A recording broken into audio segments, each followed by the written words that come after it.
trails of steaming vapor in their wake, United States bombers bound for Berlin to destroy armament industries in and around the Nazi war capital. In their first daylight mission over the heart of Hitler's fortress, American bombers, combined with British air forces, are pounding Germany with raids around the clock.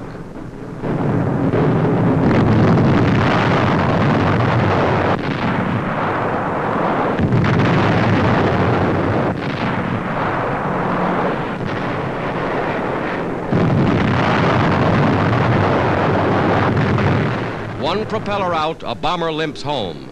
In all, 68 American planes failed to return. But the next day and the next, American bombers returned in follow-up raids. Today, squadrons like these in ever-increasing numbers are taking the war home to Germany itself.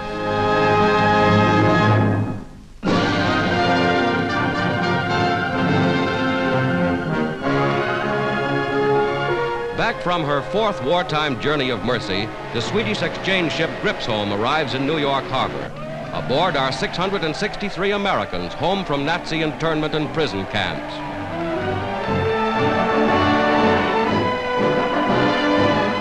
Wounded soldiers, war correspondents, and diplomats are among her passenger list.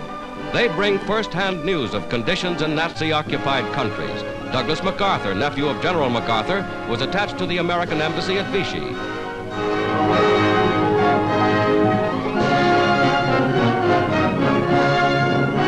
Ralph Heinzen was Paris correspondent for an American news service. We're very glad to get home. We've been 13 months interned in Germany, and 13 bad months for the Germans as well as for ourselves, because in those 13 months, Germany has lost the war. They know they're whipped, but they're wondering how they're going to get out of it.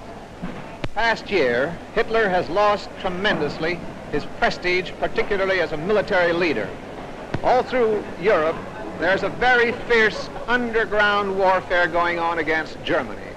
In every occupied country of Europe, but particularly in France, there is this mighty organization of courageous patriots who are waging a war day and night against the forces of occupation.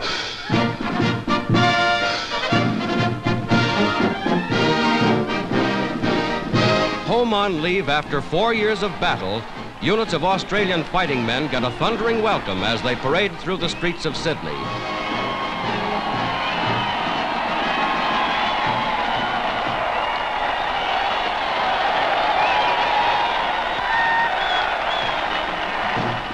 Veterans of fierce desert campaigns in North Africa and rugged fighters fresh from victories in New Guinea, these gallant men fought side by side with their American allies.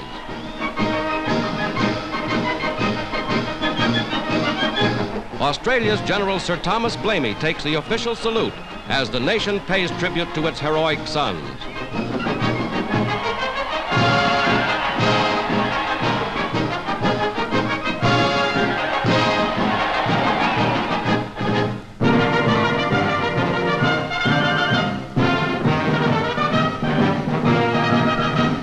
A transport plane lands at a Caribbean port. Aboard is Mrs. Franklin D. Roosevelt, wife of the President, making the first stop in her latest tour of American Army outposts. With General Shedd commanding garrisons in the Puerto Rican Theater of Operations, she reviews troops on guard in the Caribbean.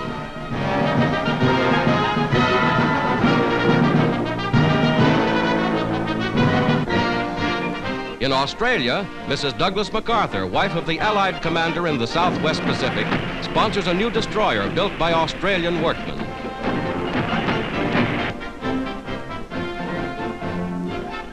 Listen thee, Bataan, and may God bless you. And His Majesty's Australian ship Bataan goes down the ways, dedicated to avenge the gallant fighters in the Philippines whose heroism will never be forgotten.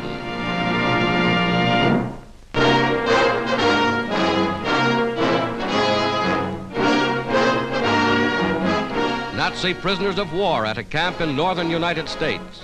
In full accord with the Geneva Convention, prisoners are well housed, well clothed, and well fed. Although prisoners are not required to work, Many volunteer as lumberjacks, for which they are paid 80 cents a day. A snow shoveling detail. Prisoners keep their own camp in order. By doing work like this in the shoe shop, captives are able to buy cigarettes and other luxuries. War prisoners receive the same rations as American soldiers, or an equivalent in their own type of food if they prefer.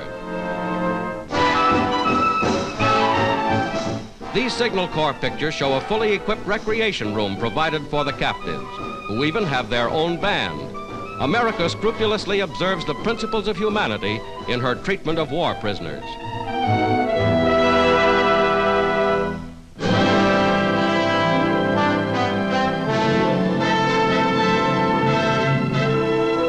Officers of the Allied military government draw up plans for the evacuation of thousands of homeless civilians from Italian battle areas. At one large estate, more than 10,000 Italians found refuge from fighting zones.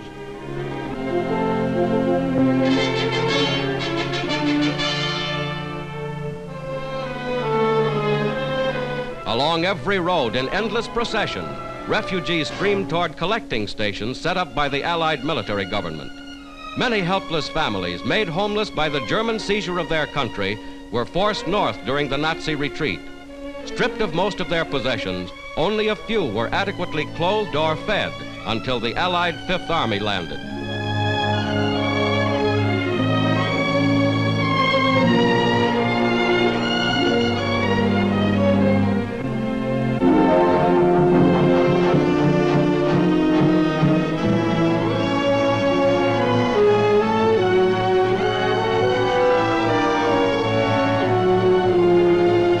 Moving these helpless people from the ruins of their shattered homes is one of the great rescue achievements of the war. The real tragedy is the plight of the very young. The world into which they were born has been a world of suffering and sorrow.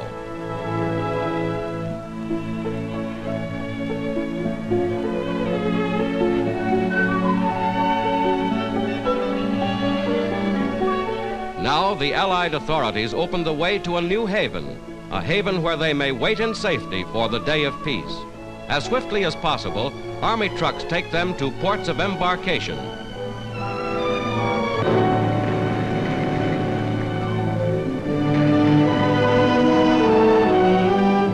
Here, giant LSTs, landing ships built to carry huge 30-ton tanks, take on their trucks and their human cargoes for transportation to Naples, 100 miles down the coast.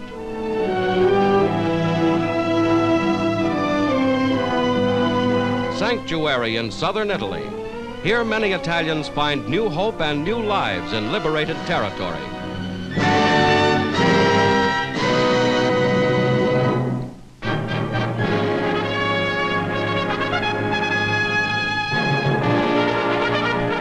Chiefs of the Allied Invasion Command at headquarters in England. America's General Eisenhower in supreme command as the United Nations concentrate the most powerfully armed force in history. Warehouses bulge with tons of supplies. Agreements reached at Tehran now being put into action. At hundreds of military depots, thousands of trucks, command cars, jeeps, all kinds of mechanized equipment are assembled for the day of invasion. With General Montgomery and Air Marshal Tedder, deputy commander, Eisenhower sees new equipment in action.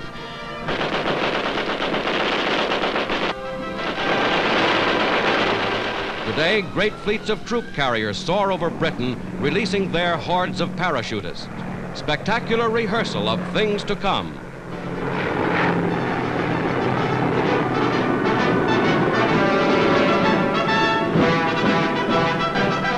Montgomery, victor over Rommel. Tedder, master of air tactics. Eisenhower, liberator of North Africa. The power and might of the United Nations, trained and ready to strike a decisive blow from the West.